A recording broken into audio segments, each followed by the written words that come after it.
Today we're gonna talk about deep sleepers. I'm talking about only 100 plus ADP ranked players, so stay tuned.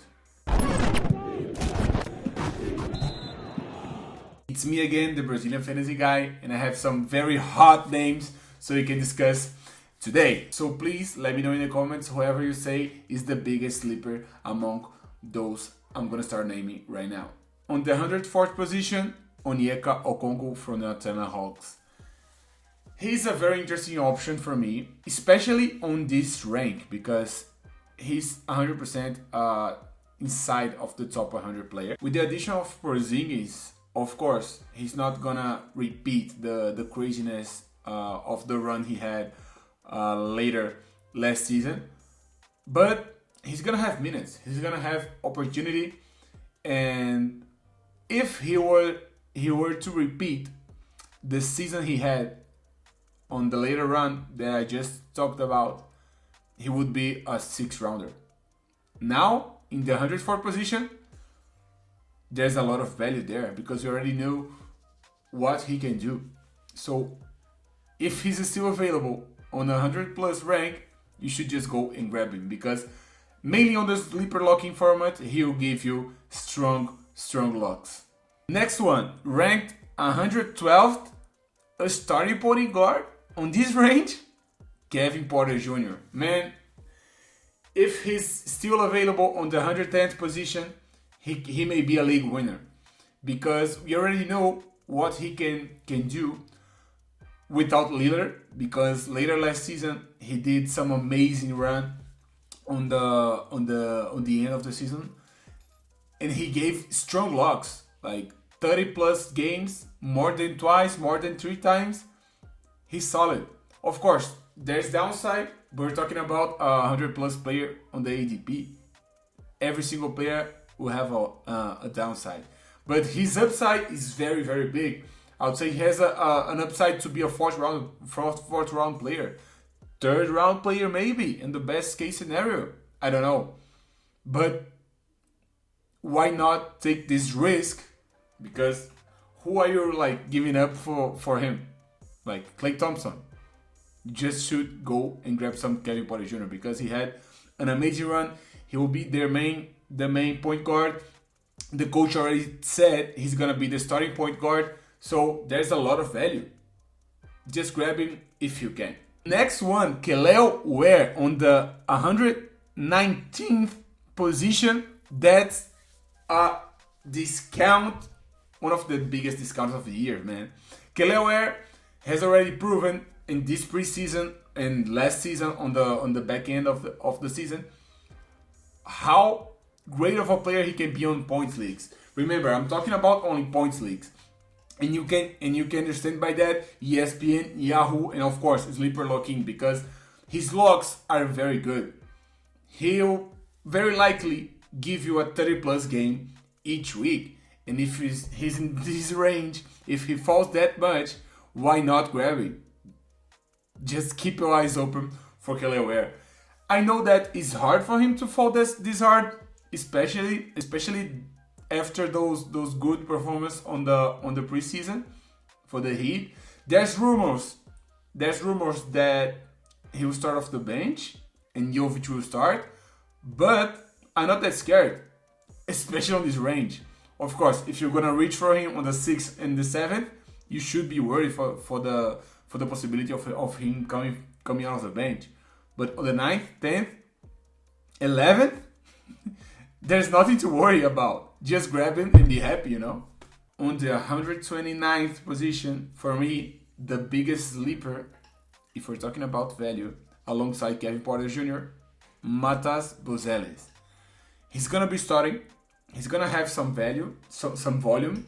Of course, value, he will have a lot. In this range, he's all about value. It's all about value, grabbing him this range. And of course, he'll have some great players around him, fantasy-wise, like Josh Giddey and Vucevic if he stays.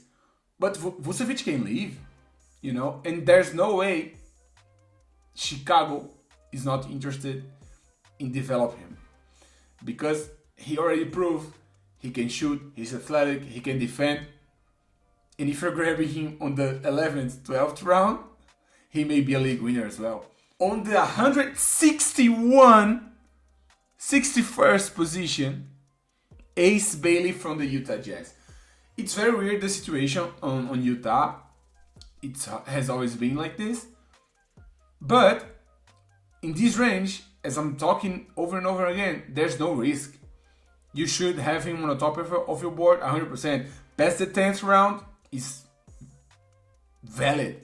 Very valid. And if you're higher on him, you can even grab him before. I don't know, depends on the size of your league and who's on the board. But if we're talking about points league, which is what we are talking today, you should consider Ace Bailey. He is very likely to start. He has like F and G eligibility to play, and sleeper this year, million sleeper. ESPN has always been like this, but they killed a lot of players with their versatility.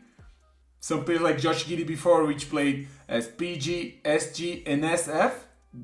He had like all of the three position eligibility. Right now he only has PG. And Ace Bailey has 3, which is very valid.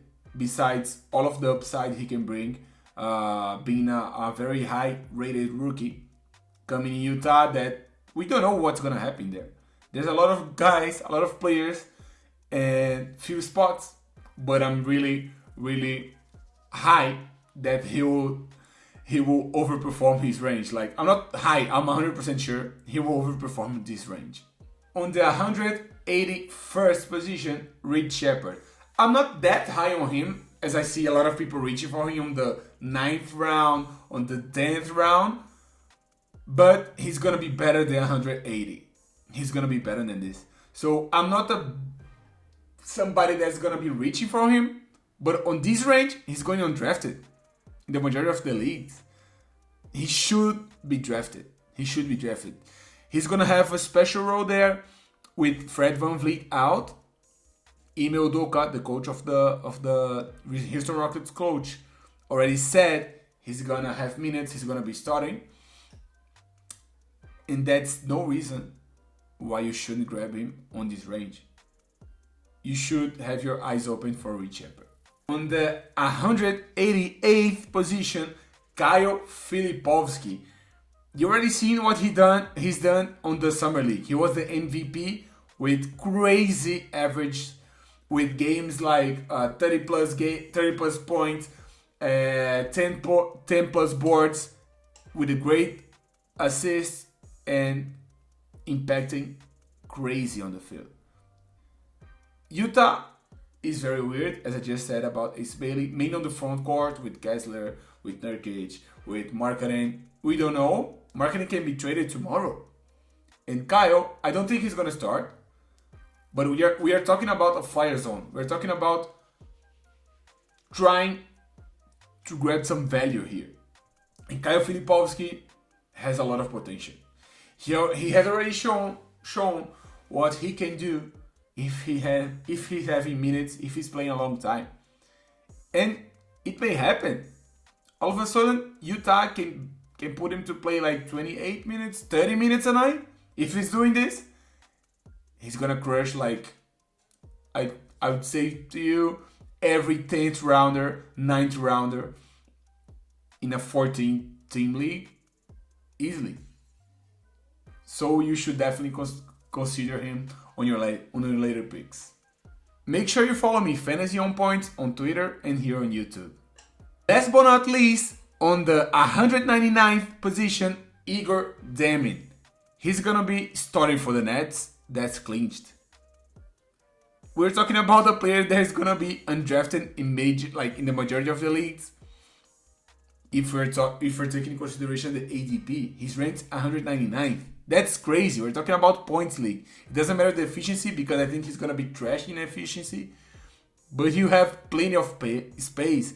You have plenty of opportunity in Brooklyn. Ken Thomas can be shut down at any moment and give him way more volume. I mean, why not grabbing some Egor Demin, who's gonna be starting? in a very fragile team, which is the Brooklyn Nets. So there's no risk at all. Just grab him.